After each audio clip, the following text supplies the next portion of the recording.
पहाड़ों की खूबसूरत वादियां, जहां का खुशनुमा मौसम हवा में खुद ब खुद रोमांस पैदा कर देता है। इस माहौल में एक होटल के एक कमरे में एक व्यक्ति का खून हो गया, वो भी उस वक्त जब उस कमरे में एक औरत भी उसके साथ मौजूद थी। नमस्कार, सावधान इंडिया के इस एपिसोड में मैं सुशांत सिंह आपका स्वागत करता हूं। दो लोग एक होटल के कमरे में ठहरते हैं। वहां एक आदमी की गोली मारकर हत्या कर दी जाती है। कौन था ये आदमी और इस औरत के साथ उसका क्या रिश्ता था? क्या ये दोनों पति पत्नी थे या फिर इन दोनों के बीच कोई और ही रिश्ता पनप रहा था? या फिर कहीं इस औरत पर कोई दबाव तो नहीं डाला जा रहा था? कौन था कातिल? बहुत से राज, बहुत से सवालात इस कत्ल के पीछे छिपे हैं। क्या थी हकीकत? आइए देखते हैं।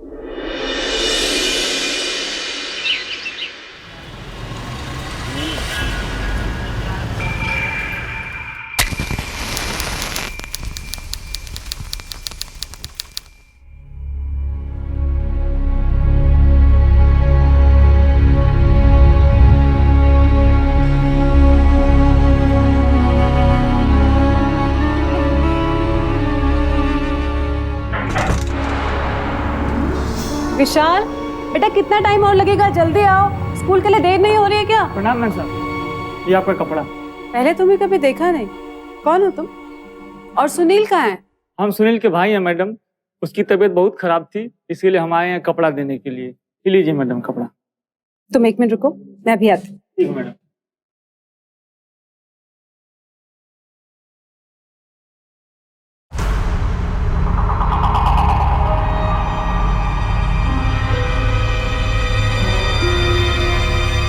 ये लो आपके पैसे और निकल, और दोबारा आना मत, समझा? और आईना से सुनील को भेजना, समझा? ओके बबुआ जी, हम जा रहे हैं। जा।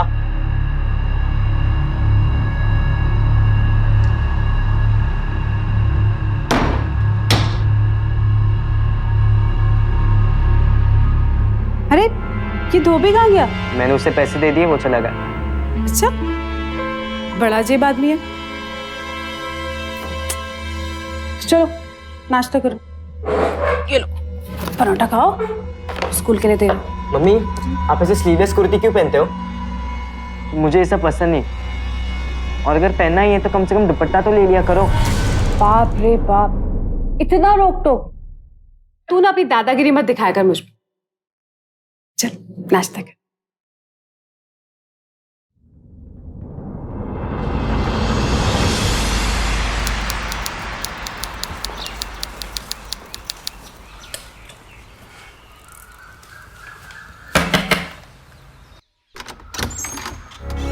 अरे भाभी, आप?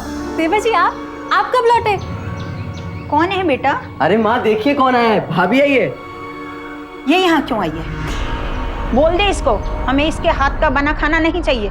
पता नहीं ये रोज रोज खाना लेके क्यों आ जाती है। रोज मना करते हैं लेकिन चली आती है। अजीब बेशरम हो रहा था। माँ जी, मैं खीर लाई हूँ आपके लिए। आपको और बाबूजी को बहुत पसंद है ना, इसलिए। हाय राम, बेशर्मी की हद है। आदमियों की तरह जींस पैंट पहन के शर्म नहीं आई तुझे? नंगे हाथ करे घूम रही है। बस बस माँ, बस। ये सब क्या बोले जा रही हो आप?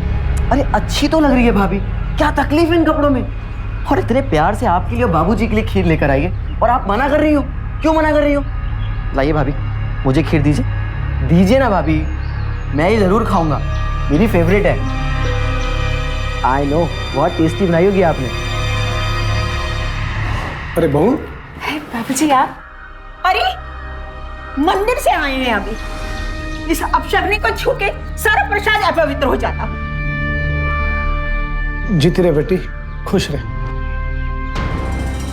माँ, इसको पकड़िए। अरे ये पकड़ो प्लीज। हाँ बाबूजी, आप और मां अंदर जाके आराम करिए, मैं भाभी से बाहर जाके बात करता हूँ। आइए भाभी, चलिए। ये लीजिए, थोड़ा सा प्रसाद खाइए। चलिए। सॉरी भाभी, माँ की बात का बुरा मत मानो। अरे देवर जी, आप सॉरी क्यों बोल रहे हैं? इसमें आपकी क्या गलती है? और रही बात माँ जी की, तो सास तो माँ समान होते हैं। अरे माँ की बात का क्या बुरा मानो?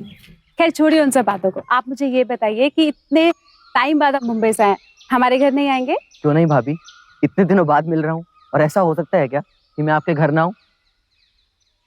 तो फिर बताइए कब आऊं? अब आप आज ही आ जाइए ना, विशाल आपको देख के बहुत खुश होगा। हाँ, बहुत बड़ा हो गया है वो। सच? एक बेटे को तो खा गई, अब दूसरे के पीछे पड़ी है, इसको भी खाकर ही चैन मिलेगा इसे।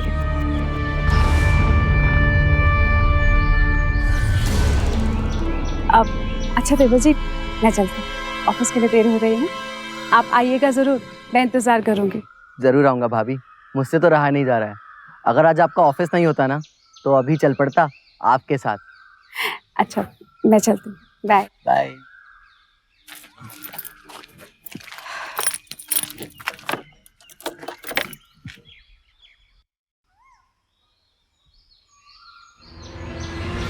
Hey. What?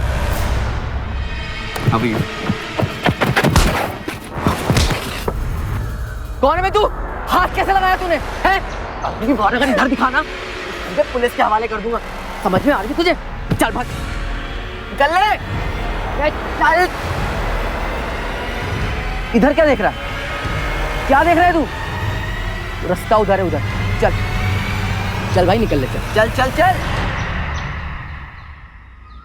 भाभी आप ठीक हो ना? कुछ नहीं देवर जी, आप जाइए, मैं ठीक हूँ। ध्यान रखिए अपना, और ऑफिस जाकर मुझे फोन करिए। हाँ, चल। बाय।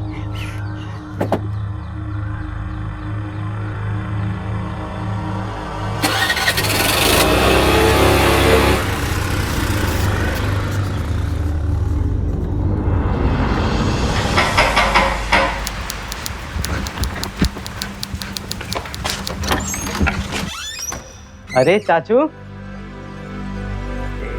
क्या कैसा है? अच्छा, आप कैसे हो? मैं बढ़िया हूँ। मुंबई से मेरे लिए कुछ लाए या नहीं? अरे ऐसा कैसे हो सकता है? तुमको और भाभी को भूल सकता हूँ क्या? आओ अंदर, ऐसी चीज लाया हूँ कि तुम देखते ही उछल जाओ। अच्छा सच में? देवर जी आप? ये तुम्हारा गिफ्ट, जल्दी से खोल कर देखो कि इसमें क्या है। ये मेरे लिए? ऑफ कोर्स विशाल, तुम्हारे लिए, नहीं तो क्या मेरे लिए। अब खोल के देखो इसे। थैंक यू चाचू। पसंद आया? हाँ बहुत अच्छा है। क्या बात है, बहुत अच्छा लग रहा है तुम्हारे हाथ पर। Thank you. और भाभी, ये आपके लिए। मेरे लिए? अरे इसकी क्या जरूरत थी? इसकी जरूरत थी भाभी। अब खोल कर देखिए इसमें क्या है।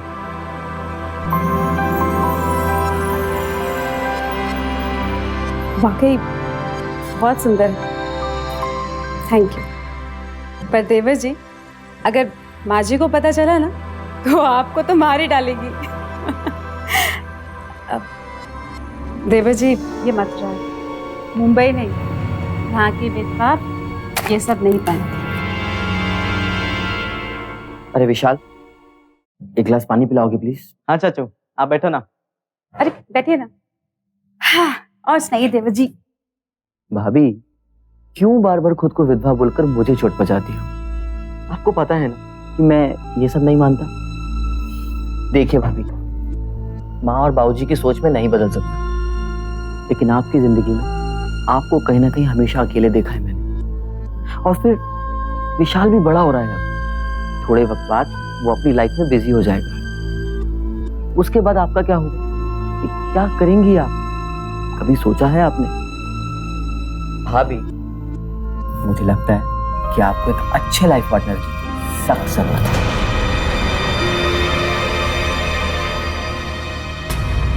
वाह देवर जी, आप तो अपनी भाभी की बहुत फिक्र करते हैं। अच्छा लगा ये सब देख, लेकिन आपको अपनी भाभी की फिक्र करने की कोई जरूरत नहीं। आपकी भाभी ने कुछ ऐसे रिश्ते बनाए जो मरते दम तक मुझे कभी अकेला नहीं छोड़े, हमेशा मेरे साथ रहेंगे।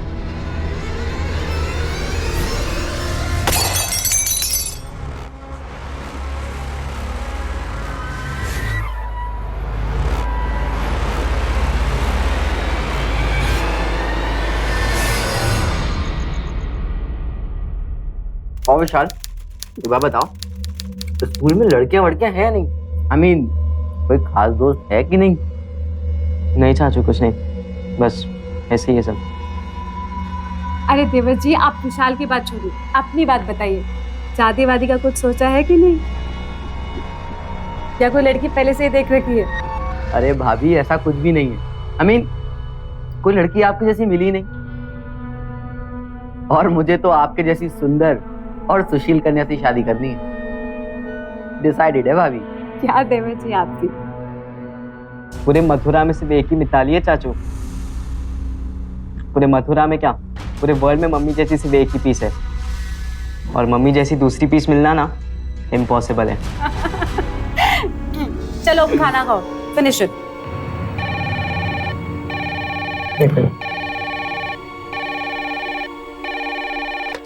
हेलो हेलो, अबे बोलता क्यों नहीं, गूंगा है क्या?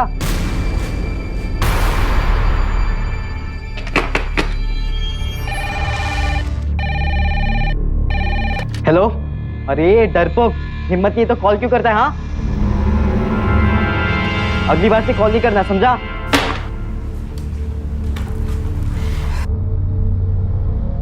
क्या हुआ विशाल, किस पे भड़क रहे थे? पता नहीं चाचू, 2-3 दिन से कोई ब्लैंक कॉल कर रहा है, लेकिन मुझे पता है ये कोई आदमी है, क्योंकि पहली बार जब कॉल किया था ना तो मेरी आवाज सुनते ही इसने कॉल काट दिया था। अरे खाना खाओ ना, होगा कोई। चल खाना खा।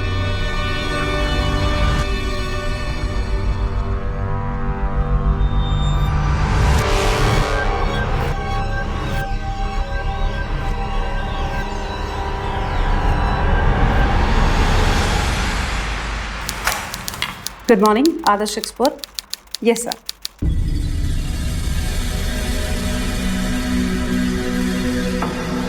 आई एम सॉरी सर, क्या मैं आपको 1 घंटे बाद फोन कर सकती हूँ? Thank you sir.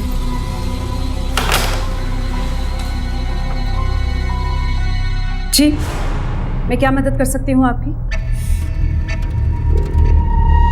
तुम ही, सिर्फ तुम ही मेरी मदद कर सकती हो जाने मन।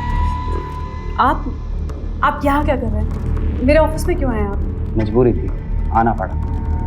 वो क्या है कि मेरे कान तरस गए थे तुम्हारी आवाज़ सुनने के लिए, और ब्लैंक कॉल मार मार के मैं थक गया था, सो चला आया। देखिए आप प्लीज़ ये सब मत कीजिए। अच्छा, तो चले जाते हैं, लेकिन ये जो हुआ है ना मेरे साथ, इसकी कीमत तुम्हें चुकानी पड़ेगी, और वो मैं वसूल करके रहूँगा।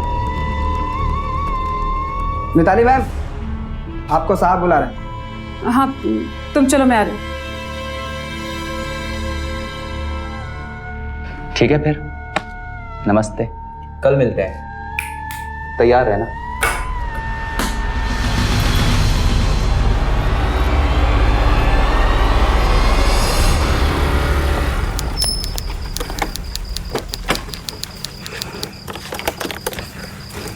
विशाल,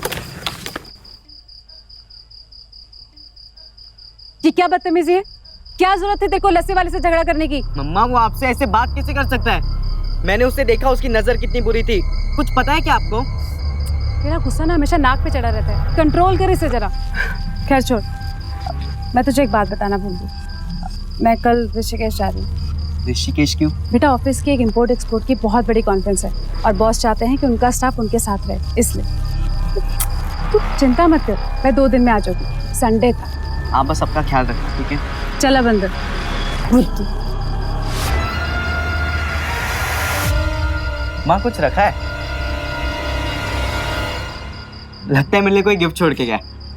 क्या लिखा है? To Vishal belated happy birthday. खोल के देखते हैं। वाओ माँ, न्यू फोन। माँ आपको पता है ये फोन के लिए मैं कितने दिनों से तरस रहा था। लेकिन इसको भेजा किसने होगा? नाम तो लिखा नहीं है। अरे मैं कैसे बताऊं किसने भेजे? हाँ लेकिन जिसने भी भेजा है ना, उसे ये पता था कि पिछले महीने तेरा बर्थडे था, है ना? अब जब तक भेजने वाले का नाम पता नहीं पता चल जाता, तब तक तू मजे करना, क्या प्रॉब्लम है? चल अंदर।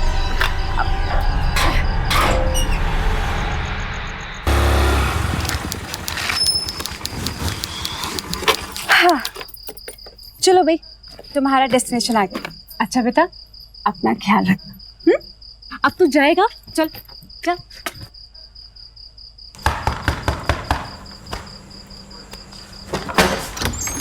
अरे विशाल, तो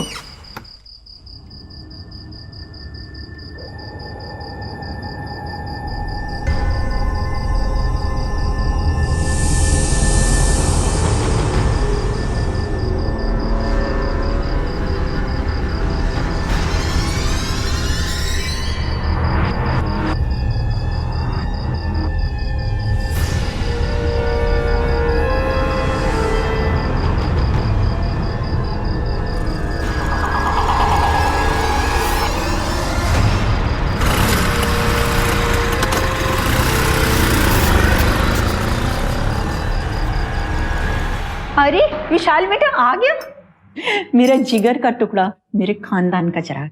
चल खाना खा ले, हम तेरी पसंद की पनीर की सब्जी बनाए हैं। दादी भूख नहीं है, मैं खा के आया हूँ। तू यहाँ क्यों नहीं रहता? दादा दादी अच्छे नहीं लगते का? नहीं दादी, ऐसी बात नहीं है। मम्मी अकेली रहती है ना, तो मम्मी को अकेला छोड़ के कैसे आऊँ? माँ, अगर ऐसी बात है तो आप भाभी को यहाँ क्यों नहीं बुला लेती हो? ये साथ में आ जाया करेगा। क्यों? मम्मी को साथ में लाना जरूरी है क्या? मैं अकेले नहीं आ सकता? अरे विशाल, क्यों नहीं आ सकते? ये घर तुम्हारा ही तो है, जब आप चाहे तब आ सकते हो। मैं तो यूं ही कह रहा था। एकदम सही बोले हो तुम। अकेले आना, अपनी मम्मी के साथ आने की क्या जरूरत है? अरे भगवान जाने काम से गई है या मजा करने गई है। प्लीज माँ, बस करिए। कम से कम बच्चे के सामने तो नापशना मत बोलिए। अनिल बिल्कुल सही कह रहा है। क्यों बच्चे को माँ के खिलाफ भड़का रही हो?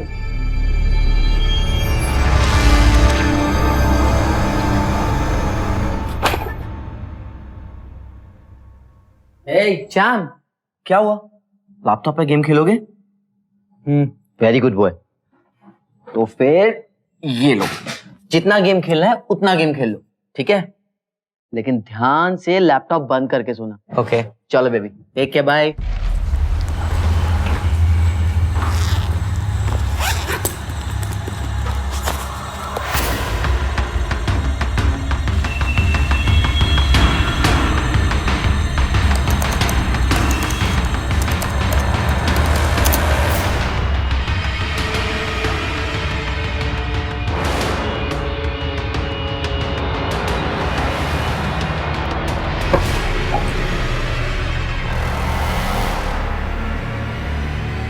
बहुत गलत कर रही हो मम्मी।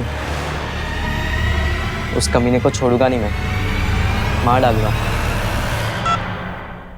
हेलो। हेलो गगन, मुझे पिस्तौल चाहिए। अरे विशाल, पागल हो गया है क्या तू? खिलौना थोड़ी है जो कहीं पर भी मिल जाएगा। यार मुझे वो सब नहीं पता, तू कैसे भी करके मुझे इंतजाम करके दे। एक बार फिर से सोच ले विशाल। सोच लिया, अब क्या लिख कर दूं तुझे? ठीक है।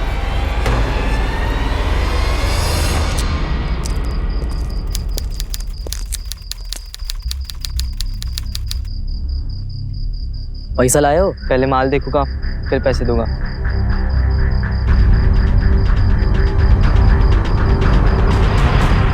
ये खेलने की चीज नहीं है बाबू। अगर ये चल गया ना तो आदमी का जान जा सकता है। थोड़ा संभल कर चलाना।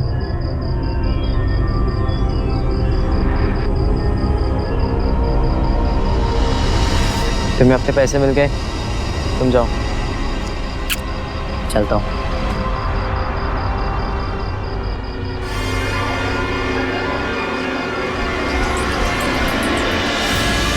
चलो चलो, बस लिए गाड़ी जा रही भाई।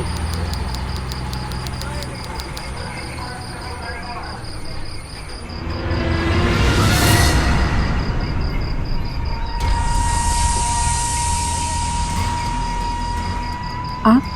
क्यों, किसी और का इंतजार था? इतने दिनों बाद ही सही, कुछ दिनों के लिए ही सही, कम से कम हम दोनों साथ तो होंगे। लेकिन किसी ने मैं देख लिया तो? इतने टाइम के बाद हम दोनों को एक साथ वक्त बिताने का मौका मिला है और तुम डर रही हो। सिर्फ 2 ही दिनों की बात है, मैं हूं ना, कुछ नहीं होता। चलो चलो, मसूद के लिए गाड़ी तैयार है। Come on.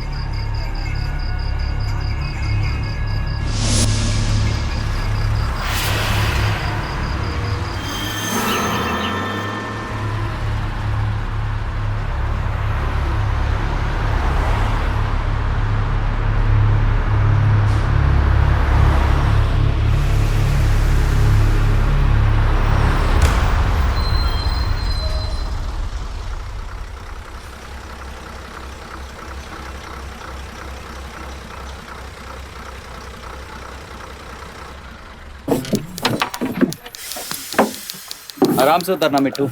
मिट्ठू? मैं क्या तुम्हारी तोती हूँ जो तुम मुझे मिट्ठू बोल रहे हो? ऑफ कोर्स, तुम मेरी तोती हो, तुम मेरी मैना हो, तुम मेरी मिट्ठू हो। मिट्ठू मैताली।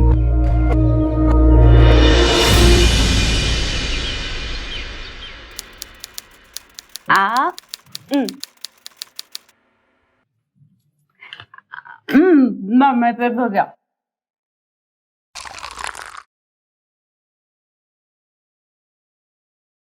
मिताली, हम लोग आखिर कब तक ऐसे छुप छुप के मिलते रहेंगे? सुधीर, बस थोड़े दिन और। एक्चुअली विशाल को समझाने में थोड़ा वक्त जाएगा। क्या है ना, वो अपने पापा को बहुत प्यार करता है। उनकी जगह किसी और को अभी नहीं देख पाएगा। बेकार में हमारे रिश्ते को गलत समझेगा ना। अब सुधीर, तुम मुझे बस थोड़ा सा वक्त और दो, मैं उसे जल्दी समझा दूंगा। मिताली, मैं भी उसे अपना बेटा मानने लगा। खैर, छोड़ो ये सारी बातें। एक बात बताओ, मैंने उसके लिए एक गिफ्ट भेजा था, कैसा लगा? बहुत अच्छा लगा। पता है, वो खुशी के मारे उछल ही पड़ा। बहुत टाइम से वो तरस रहा था एक अच्छे फोन के लिए।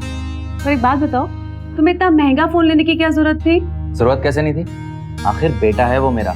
और वैसे भी तुम दोनों के अलावा मेरे इस दुनिया में है ही कौन? मिताली, तुम्हें याद है आज क्या है? आज के दिन ठीक 6 महीने पहले हम दोनों की शादी हुई थी, याद है? हाँ।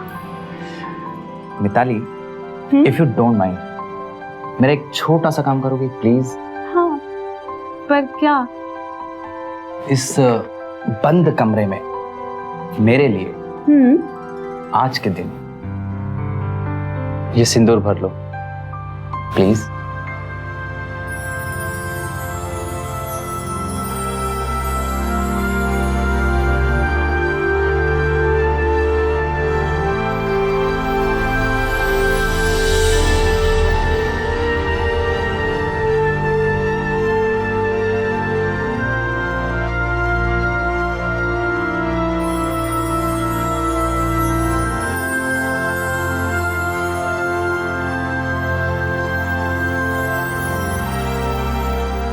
You're looking so beautiful.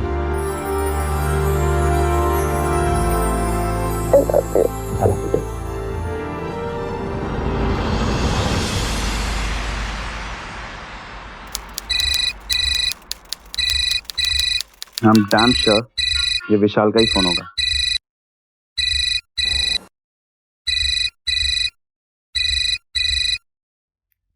Hello विशाल बेटा, कैसा है? और तूने आज पूरा दिन मुझे फोन नहीं किया।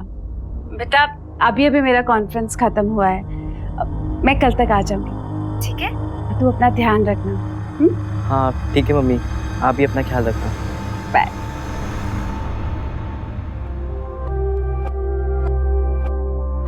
अच्छा, मैं जरा शार लेके आती हूँ, ठीक है? तुम तब तक सो जाओ, मैं यूं गई और यूं आई। मैं तब तक सो रहा हूँ। हाँ तुम सो जाओ, मैं जल्दी आती हूँ।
हाँ तो मिताली जी, ठीक से याद करके बताइए, आपने कहीं कुछ देखा या कुछ सुना?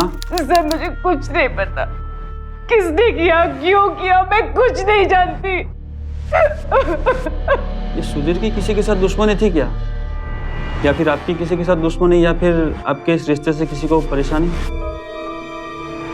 किसी को इस रिश्ते के बारे में पता नहीं था। मैं एक विधवा हूँ, बदनामी के डर से मैंने किसी को कुछ नहीं बताया।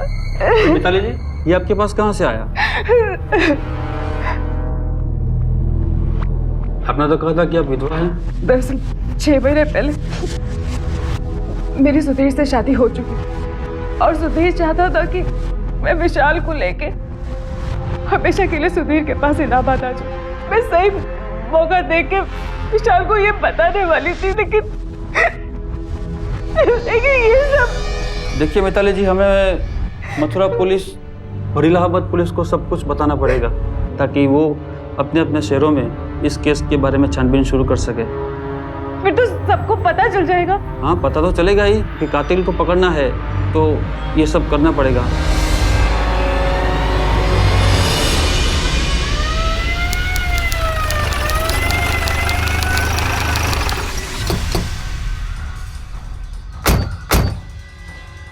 अरे शर्मा जी के घर पुलिस क्यों आई है?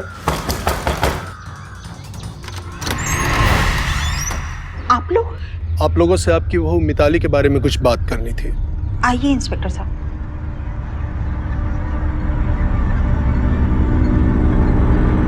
कहाँ हुआ मिताली को?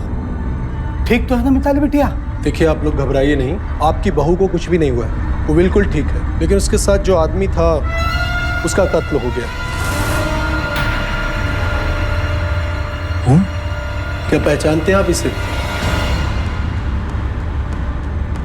यही वो आदमी है जो मिताली के साथ मसूरी में था, इसी का कत्ल हुआ है। सुन लिए ना, देख लिए अपने बहू के लक्षण। हम पहले ही कहते थे कि इस विधवा का चाल चलन ठीक नहीं है, लेकिन आप मानते ही नहीं थे। लो देख लो। अरे पहले तो हमारे बेटवा को खा गई और अब जो बचे हुए जते वो भी खा गई। हमें पता चला है आपका पोता विशाल भी आप ही के साथ रहता है। जरा बुलाइए उसे, हमें उससे भी पूछताछ करनी है। 14 साल के बच्चे से आप क्या पूछेंगे इंस्पेक्टर साहब? देखिए, हमें छानबीन तो करनी ही पड़ेगी, शायद वो इस आदमी को जानता हो। देखिए, शुक्रवार से वो घर से बाहर है। हाँ, वैसे कल फोन किया था, आज आने का कहा था। कुछ छोड़ कर गया है क्या? हाँ, एक बैग है ऊपर उसके कमरे में। चलिए दिखाइए हमें। आइए इंस्पेक्टर साहब।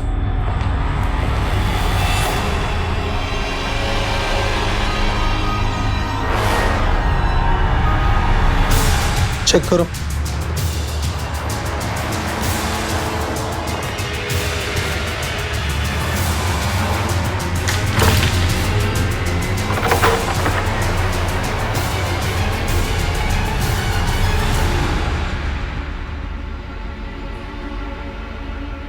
इसका मतलब विशाल सुधीर और मिताली के रिश्ते के बारे में जानता था।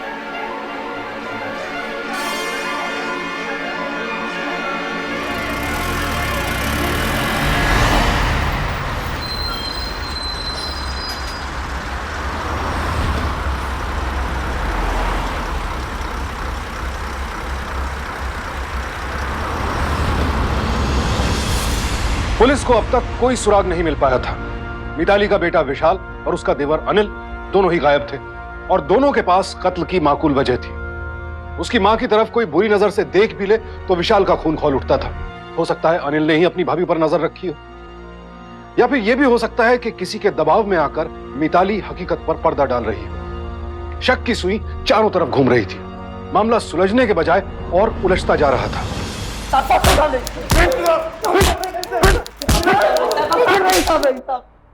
तुम तीनों में से ही किसी ने साइलेंसर लगी पिस्तौल बेची है जिससे खून हुआ है। डेड बॉडी में जो गोली मिली है वो किसी खास तरीके की पिस्तौल से ही चलाई जा सकती है। और सभी जानते हैं कि मथुरा और उसके आसपास के इलाकों में तुम 3 लोग ही हो जो अवैध हथियार का धंधा करते हो। अभी चुपचाप और सच सच बताओ, इन तीनों में से किसको तुम लोगों ने पिस्तौल बेची थी?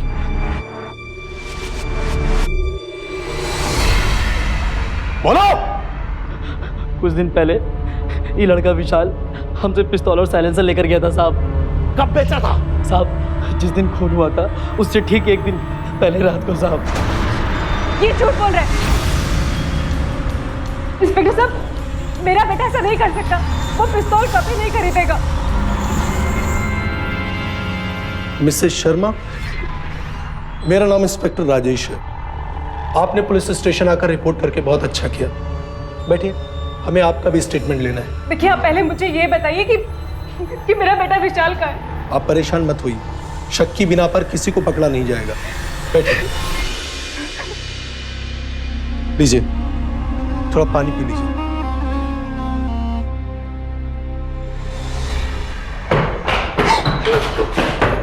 सर, ये रेड लाइट एरिया में दारू पी के पड़ा था, वहीं से उठा के लाया। देवर जी, अच्छा वो देवर जी आप आ गए।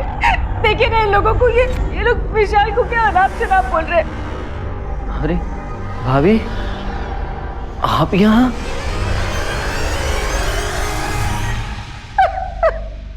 सरीन, ले जाकर तीनों को बंद कर दो।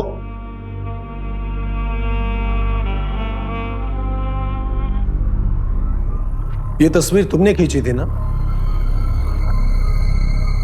अरे सर, ये तो वही गुंडा है जो उस दिन मिताली को।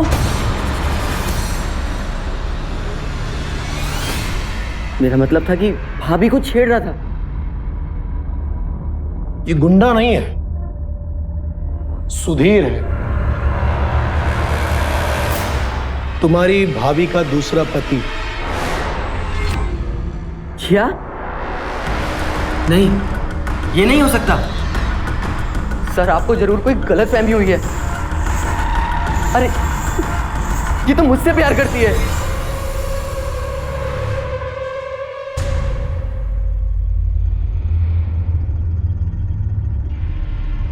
देवर जी, ये क्या कह रहे हैं आप देवर जी? मैंने कब कहा आपसे ऐसा कुछ? हाँ, मैं सिर्फ सुधीर को प्यार करती थी, और अब वो भी मुझे इस दुनिया में अकेला छोड़ के चला गया। विशाल कहाँ है? हमें पता चला है उसके पास पिस्तौल है। हमें लगता है शायद उसने ही। आप कैसी बात कर रहे हैं इंस्पेक्टर साहब? मैं मानता हूं कि विशाल भाभी को लेकर थोड़ा प्रोटेक्टिव है, लेकिन इस बात का मतलब ये बिल्कुल नहीं कि वो किसी का खून कर देगा। गायब होने के बाद विशाल से कोई बात हुई है तुम्हारी? कुछ बता सकते हो भी, कहाँ हो सकता है वो? बता सकता हूँ। एक्चुअली परसों रात जब मैं अपने दोस्त के साथ बाहर घूम रहा था। विशाल यहाँ क्या कर रहा है? विशाल,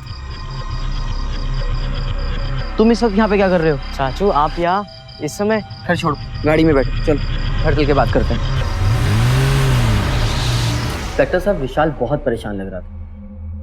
मैंने उससे पूछा कि बात क्या है, तो कहने लगा चाचू को इम्पोर्टेंट मैटर है जिस पर मुझे डिसीजन लेना है, और मेरे लाख पूछने के बाद उसने मुझे कुछ नहीं बताया और उसको उसके दोस्त के घर छोड़ दिया। And I am sure sir, वो दोनों दोस्त पूरे वीकेंड घर पर ही रहे होंगे।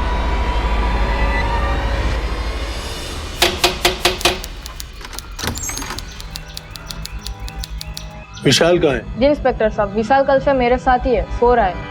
आज संडे है इसलिए मैंने उसे जगाया नहीं। दिखाओ मुझे कहाँ सो रहा है।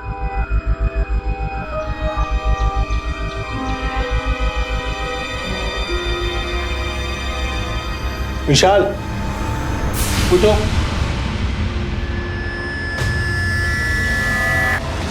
वो पिस्तौल कहाँ है जो तुमने खरीदी थी?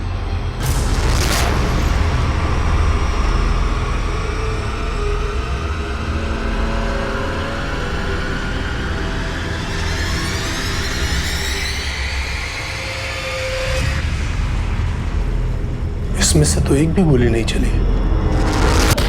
अभी सच बताएगा?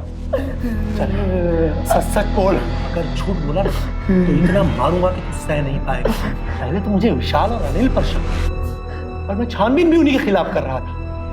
मुझे ख्याल आया कि क्यों ना तेरी भी कुछ मालूमात की जाए। आखिर तू भी तो पूरे वारदात से जुड़ा हुआ है। फिर हमने तेरे घर की तलाशी ली। तेरे घर के सामने के कचरे के ढेर से हमें यह मिला। ये देख फोटो, मिताली और सुधीर का। साहब, इसके बारे में हम कुछ नहीं जानते साहब। हमारे पास हम साबित कर सकते हैं कि सुधीर का कत्ल तूने ही किया था। लेकिन उससे पहले मैं ये जानना था कि तूने ऐसा क्यों किया था, क्यों कर रहा था तू सुधीर और मिताली का पीछा। सच सच बताएगा? बताएगा कि नहीं बताएगा? बताता हूँ, जाने से पहले तुझे मैं वो सजा दूंगा। साहब मैं सब बताता हूँ साहब आपको। साहब आप मुझे मत मारिए साहब, मैं आपको सब कुछ सच बताता हूँ साहब। इस सच है कि हमने ही खून किया है साहब, पर हमें खून के पैसे दिए गए। किसने दी थी तुझे सुपारी? नाम बता उसका।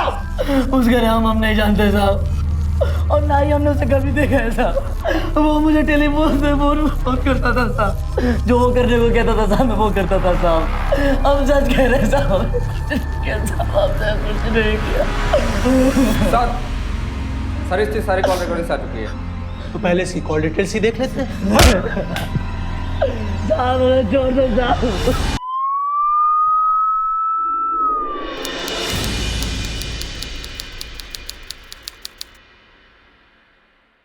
कैसे हैं शर्मा जी? लगता है मंदिर से आए हैं अभी। वही जो मोड़ के पास वाला शिव जी का मंदिर है, वहीं जाते हैं ना आप? जी हाँ। वहीं पर उस मंदिर के पास ही एक पब्लिक टेलीफोन बूथ भी है ना? पता नहीं, कभी ध्यान नहीं दिया। और वैसे भी इंस्पेक्टर साहब, आजकल तो सभी के पास मोबाइल होता है। ये एक टेलीफोन बूथ पर जाकर कौन फोन करता है ना? जिसको अपने बहू के कत्ल की सुपारी देनी होती है वो तो जाता है ना।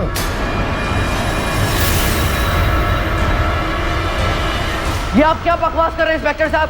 सबूत है हमारे पास। मुन्ना के कॉल रिकॉर्ड्स में शर्मा जी का नंबर मिला है। हेलो। हाँ बाबा प्रणाम, मुन्ना बोल रहे हैं। अरे मुन्ना, कितनी बार हम तुमको कहे हैं कि हमारे मोबाइल पे फोन मत किया करो। अरे एक जरूरी बात थी तुमसे। अरे वो तुम्हारे पोता का फोन आया था हमारे पास और कह रहा था पिस्तौल चाहिए। लगता है उसको पता चल गया है कि उसकी माँ का चक्कर चल रहा है किसी के साथ। अच्छा है, दे दो। जब उनको पता चला कि मिताली जी का किसी के साथ चक्कर चल रहा है और वो अपने बॉयफ्रेंड के साथ मसूरी घूमने जा रही हैं, तो इन्हें लगा कि इससे अच्छा मौका क्या हो सकता है। इन्होंने मुन्ना से कहा कि मसूरी में ही मिताली जी का काम तमाम कर दे।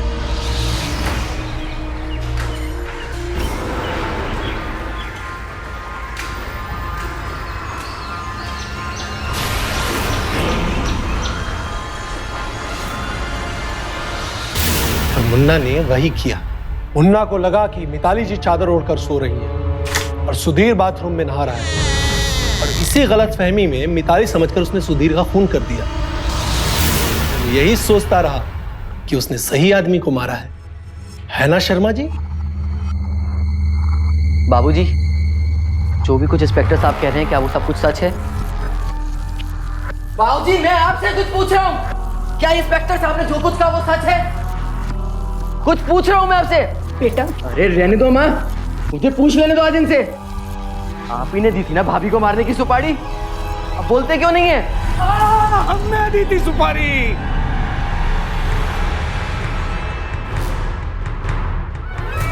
मिताली को मारने की सुपारी मुन्ना को हमने दी थी। काहे जानते हो?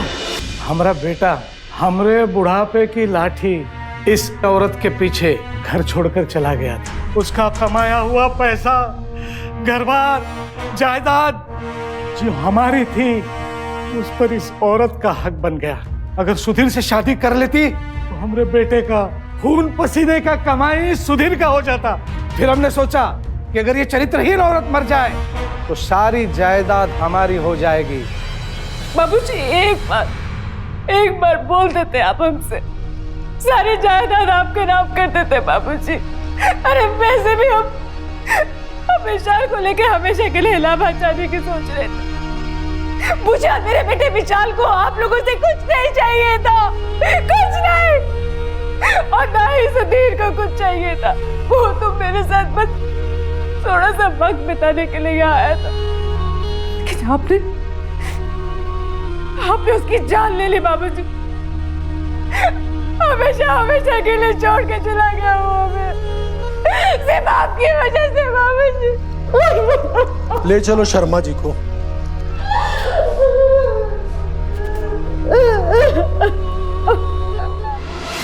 लालच में अंधा हुआ इंसान ये नहीं सोचता कि कफन में जेब नहीं होती है। भूल जाता है कि रिश्तों से बढ़कर कोई जायदाद नहीं होती। मिस्टर शर्मा पर भी यही लालच सवार था। और इस लालच में उन्होंने न सिर्फ अपनी बहू को जान से मारने की कोशिश की, बल्कि एक मासूम को मौत के घाट उतार भी दिया, और साथ ही साथ जानते बूझते हुए अपने पोते को इस साजिश में शामिल भी होने दिया। मिताली के ससुर राजेश शर्मा को कत्ल की साजिश करने, कत्ल करवाने और आपराधिक षड्यंत्र के जुर्म में आईपीसी के सेक्शन 108, 302 और 120 बी के तहत उम्र कैद की सजा सुनाई गई। उधर मुन्ना को गैर कानूनी हथियार रखने और बेचने के लिए आर्म्स एक्ट 1959 और कत्ल के लिए आईपीसी के सेक्शन 302 के तहत दोषी पाया गया और उम्र कैद की सजा सुनाई गई। विशाल को भी अवैध हथियार रखने के लिए आर्म्स एक्ट के तहत दोषी पाया गया, लेकिन चूंकि वो नाबालिग था इसलिए उसे 6 महीने के लिए चिल्ड्रन रिमांड होम भेज दिया गया। ये तमाम अपराधी कानून के शिकंजे में सिर्फ इसलिए आ पाए क्योंकि मिताली ने सच कहने की हिम्मत दिखाई, और पुलिस ने भी हालात के मद्देनजर फौरन कार्यवाही की। अपराध पनपने की कई वजहें होती हैं, लेकिन सबसे ज्यादा बढ़ावा अपराधियों को मिलता है जब हम अपराध होते देखकर चुप रह जाते हैं। इसीलिए अगर आपके आसपास कुछ भी गैर कानूनी हो रहा है तो चुप मत बैठिए, आवाज उठाइए, जुर्म को जड़ से मिटाने के लिए कानून का साथ दीजिए, क्योंकि अभी नहीं तो कभी नहीं। इसी प्रार्थना के साथ अब मैं सुशांत सिंह आपसे विदा लेता हूं। फिर मुलाकात होगी यूपी में जुर्म से जंग लड़ने वाली हौसले भरी ऐसी एक और सच्ची दास्तान के साथ। देखते रहे सावधान यूपी, फाइट बैक नाउ। तो सावधान